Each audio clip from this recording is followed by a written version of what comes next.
Tip are very much trying to change the style of play here. Well, the first two games would certainly have said that, in the way that they're working the ball through the hands. They're looking for it to pop it off the shoulder, come again and run through the centre and, work those scoring opportunities. Sometimes it worked and looked beautiful against Laois and Kilkenny. Sometimes it didn't look great. And in this game, I thought it was interesting that game plan seemed to almost disappear. The idea of getting the ball from the half-back line and running it out, it almost disappeared. And I wondered if part of it was, and tell me your own insight into teams that you've played in and watched, but changing the two wing backs, where an awful lot of the moves would start from there, I would suggest, and they were both changed. So Dylan Quirke and Barry Heffernan have been getting on the ball constantly and running it upfield in the first two games. They were replaced by Robert Byrne and Ronan Maher, who actually tend to let the ball do more work. Is it possible that explains a lot of why Tipperary didn't seem to play the same way? Yeah, for sure. Like when you look at Robert Byrne and Ronan Maher, like their ability is their striking ability, and ball winning ability, I suppose. But you wouldn't necessarily call Ronan Maher, a runner. He wouldn't necessarily be running the ball up the field or anything like that. And the same with Robert Byrne. But I'm sure he's like Bonner's trying to find a balance there, with who you're going to play. But like the big difference I found from looking at the Dublin and Tip game was that it's just the legs, the athleticism, I suppose, in Dublin too. That they seem to have runners coming from deep. When Rian McBride could end up anywhere. And he kind of he was running at them. Ronan Hayes obviously for the second goal. Took Brian McGrath on the outside. And I suppose maybe the bit of inexperience came in there where, a Tip player didn't come back and cover the space, as quickly as possible. So they probably have a bit of experience to replace in that back line and how it works as a unit as well.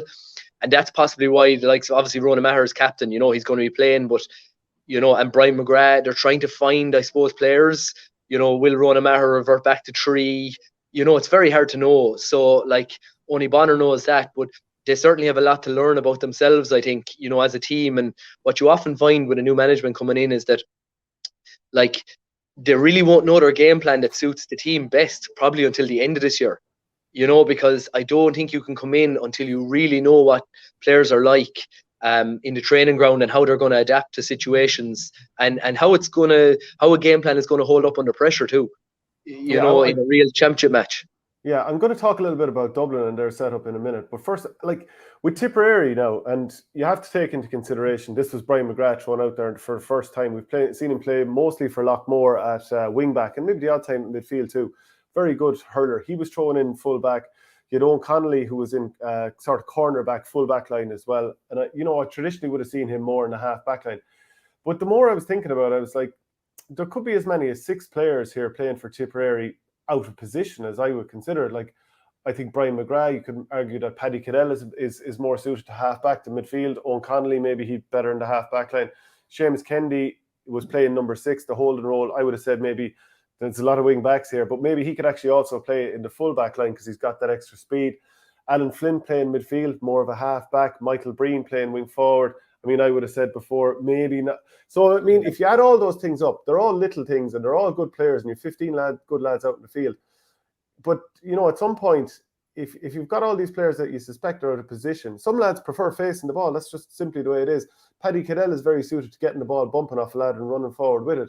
When you're midfield, you often have your back to play, so you don't really do that so much. Sometimes that can add up to a lot.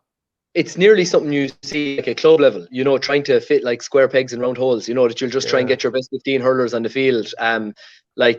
It's very much, for a team to work really well, you need to have lads who'll do that, silly work or dirty work or kind of just positioned to that kind of a situation. But it's definitely, Bonner has a lot, I think, to learn about this group of players, and his management.